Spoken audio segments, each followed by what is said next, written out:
All right. Hi, everybody. This is Unit 3. This is Astronomy, and this is our very first presentation. So here we go. Get into the actual notes about the solar system. All right. And again, remember, we are always starting off by getting a highlighter and setting up our notes that way. Okay. So the first thing is the way our solar system was created is through gravity.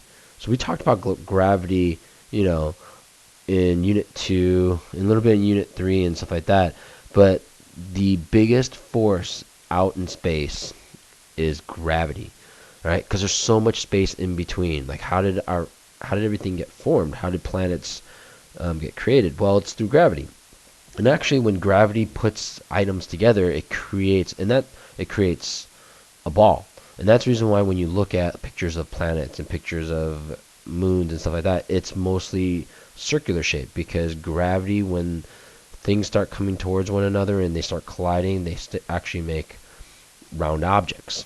Right now, in our solar system, in most solar system, right, because that's the definition of solar system, it must include a few things, right? No matter what, it must include, and I'm going to check next to it, all right, it must have a star. I mean, that's a given. If it doesn't have a star, it can't be a solar system. All right, it's got to have a collection of planets. All right, and then after that, pretty much, it doesn't have to include, but you're gonna get these other things. You're gonna get like dwarf planets, and we'll talk a little bit more about that.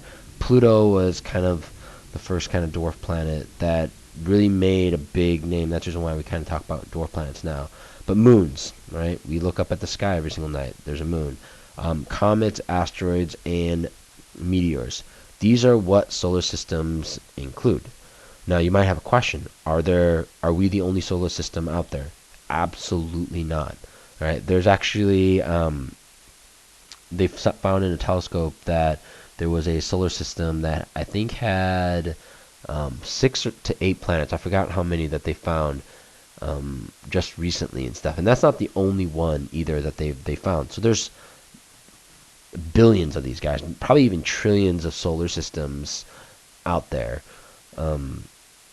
to that have all these different things. So we're not the only ones with planets and a star. I mean, every single time you look up at the night sky, you see bunch of stars. Now, it doesn't mean that every single one of those stars has a solar system. All right? There's some stars that just have nothing around it. It doesn't have planets around it. It just has space everywhere. We just so happen to have next to our sun these planets that just formed. It just kind of out of luck, I guess, that this kind of happened. But this is what the definition of a solar system is a collection of a star, planets, dwarf planets, satellites, comets, asteroids, and meteors. Okay, so everything in space does these two things. Right? It seems like the sun's not moving. It seems like we're not moving, but we are. And what we are doing, and what every object is doing, is what's called rotating, a rotation, and revolving, revolution. Right? And it's easy to mix up these words, but rotation means to spin around while standing still. The way I look at it is a top. Right? When you spin a top, or even when you do like the little quarter, when you flick a quarter and it starts spinning, that's what rotation is. It means that if you just stand up and just twirl, right, just like a ballerina does, that's rotation, right? And one rotation equals 1 day. Okay, so if it spins around one time, it's 1 day. That's the reason why our day is 24 hours, because it takes the Earth 24 hours to spin one time around. Okay, so they didn't just make up the number 24 hours as a day. They did it because it takes the Earth 24 hours to spin one time. Okay, revolution means to circle around an object. Okay, it means to go around an object one time. So when you guys do the Cougar run, when you do one lap around the field, well, when you do one lap, there's something in this, you don't see it, but you're going around something in the middle. All right, it just so happens that when the Earth is going around, like if you look at the picture right here, we're going around the sun, right? So all the planets, not just the Earth, is doing this. They're revolving and rotating. And when we revolve, 1 year happens. So when you go around the sun one time, one revolution took place. So it did one lap around the sun, okay? And that is 365 days for us, okay?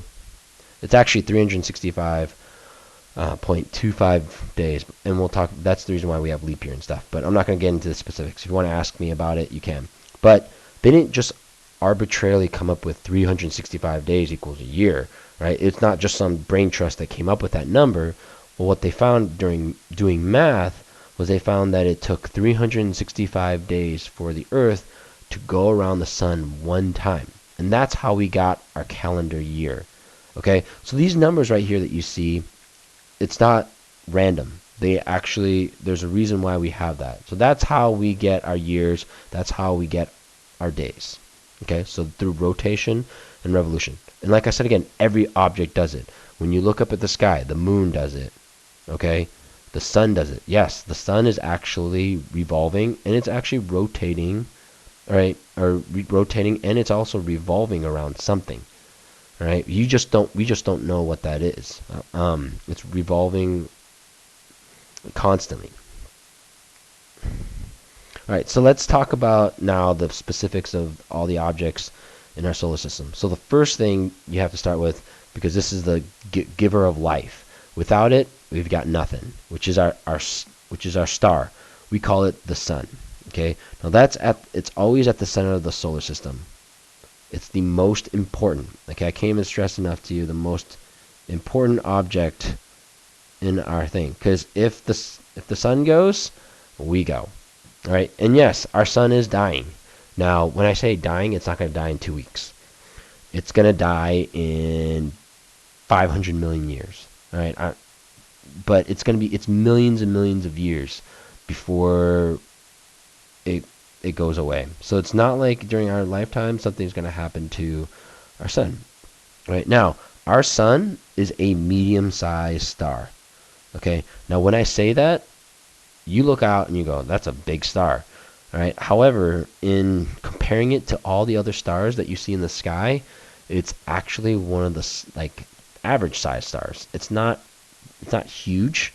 It's not that big. I know when you look up at the sky, you just see these little tiny lights outside, but those things are really far away. And all those that you pretty much see in the sky are a lot bigger than our sun. Okay, so it's a medium-sized star.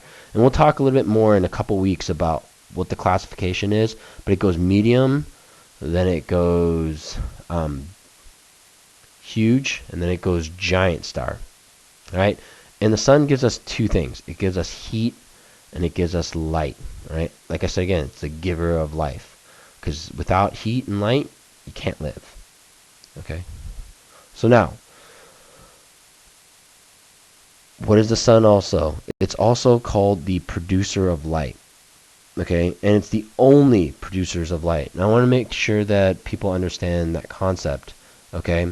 All other objects in space, okay, are reflectors of light. What I mean by this is when you look at things out in space, when you see like the moon, the moon is not the one producing light. When we see light from the moon, we actually see what's called reflected light. You see it because the light from the sun, like if you look at this drawing right here, the light hits the moon, and then that same light bounces light back to the earth, and that's the reason why we get to see the moon. Okay, it's not the actual moon that like a light bulb turns on the moon. No. Okay, we're seeing actually light from the sun, but it's reflecting. It's like a mirror that we're seeing. All right. So, for example, let's say that you turn off all the lights in your room right before you go to bed. What happens? It's really, really dark in your room. You can't see anything, right? But then what do when you turn on the light switch? You can see everything. Well, does that mean that everything all of a sudden in your room light up? Like your desk. Does your desk produce its own light that you can all of a sudden see it? No, what you're seeing is because you turn on the light switch, you can actually see your light because now the table is reflecting light back into your eyes.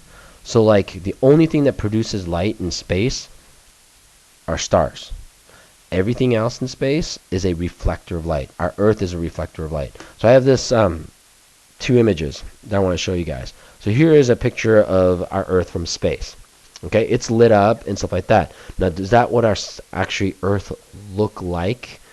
No, our Earth actually looks like this, right? When it's in darkness, right? Because our Earth does not produce light. Now, if you see all these little tiny little lights, this is artificial light, the light that we create. So if you look at these are two are pretty close images.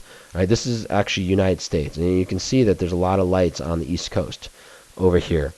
All right, this is artificial light from cities and all that kind of stuff. But really, if you look over the ocean, stuff like that, there's no lights. The only reason why we get to see light like this in this picture is because the sun is reflecting off of that. Okay, so the Earth really looks more like this. It's just when the sun's hitting it, we get to see that reflection. Okay, so again, it's a really important idea that you understand that when you look up at the moon, you're not actually seeing the light coming from the moon. You're actually seeing light that's coming from the sun that's reflecting off of there. Okay. Oops, let's skip that. All right, so let's talk about the planets now.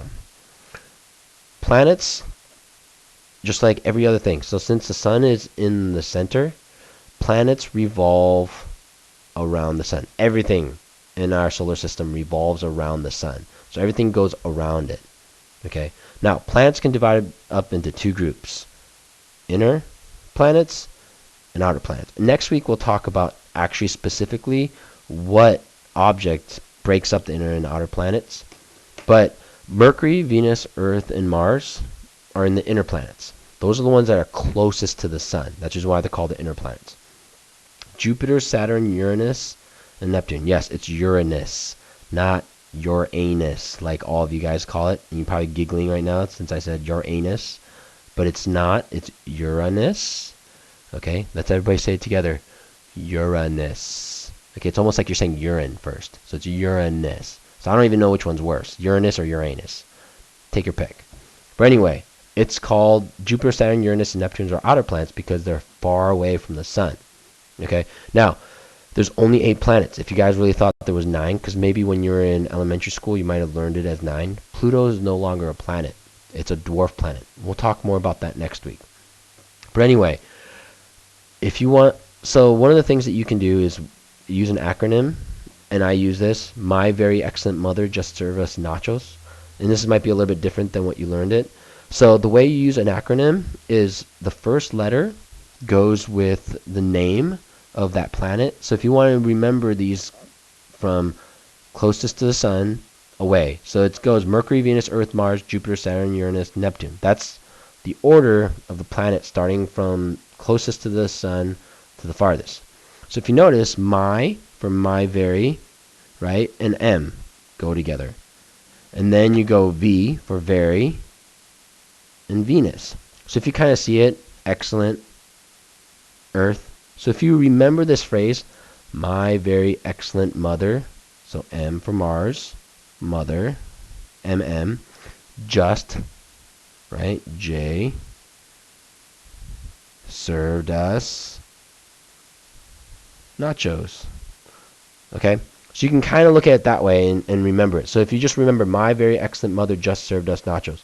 So if you're having a hard time remembering the planets in order, that's a great way for you to remember the planets in order from the from the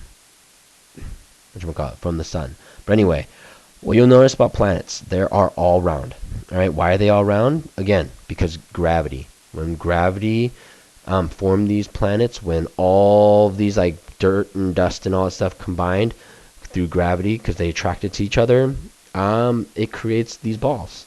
And so that's just why in all the pictures that you see, they're always round. Okay, but they all revolve around the sun. Okay, so that's a little bit about planets.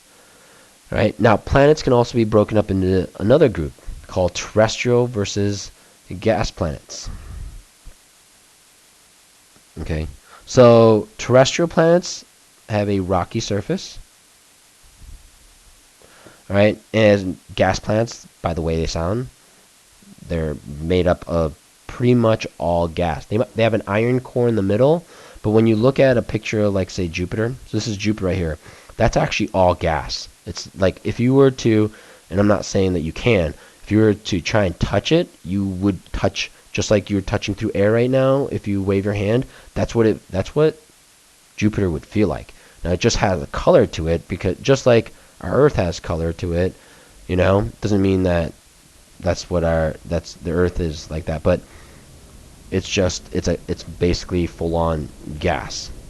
All right, now our planet is a terrestrial planet because you can actually walk on it. We have rocks, so anything that's rocky. So what you'll also notice is that the terrestrial planets are all inner planets. So Mercury, Venus, Earth, Mars, they all have rocky surface, and all the gas planets are outer planets. It just worked out that way. And there's actually a specific reason why that is. And we'll talk a little bit more about that after your first activity that you guys are going to do. Hopefully some of you guys can figure out why the inner planets are terrestrial and why the outer planets are gas. It's a little, if you think about it hard enough, you can figure it out. Okay, and the last thing we're going to talk about is the measurements in solar system. So far, when we've talked about like measuring stuff in our class, we've talked about measuring stuff in meters or centimeters, right? Or if you even want to go kilometers for even farther distance. I'm going to tell you right now, Earth or measuring our space is so big. And we're just talking about our solar system, which is just a tiny little part of actual what space is. Okay, because our solar system is so big, we don't use miles or kilometers to measure distance. Okay, in the solar system, we use what's called astronomical units, or AU. And the way we figured this out is we just basically created a brand new, just a brand new measuring distance. And what we just said, look, why don't we just call the distance from the Earth, okay, this one right here, to the Sun, 1 AU. Just call it a 1 AU. So a bunch of brainiacs did this. So they decided to say 92,960,000 miles is equal to 1. All right? It was just easier to write, easier to say than saying 92,960,000 miles. It's just 1 AU away. They just made it up. Okay, it's just like me saying, hey, the distance from here, from where Mr. Ozeni stands to the board is 1 Ozeni.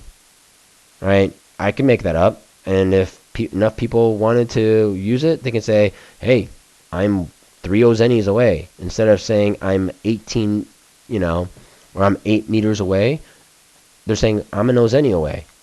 So it's just, that's basically what they did. But they just took the distance from the Earth to the Sun and called that 1. It was a smaller number. They can easily use that. So when we're talking about distances in our solar system, we're going to be using astronomical units. We're not going to use kilometers. We're not going to use miles or meters. Just too big, too large, right? Just to think about that number is ridiculous. All right, so that's how we measure things in the solar system, astronomical units.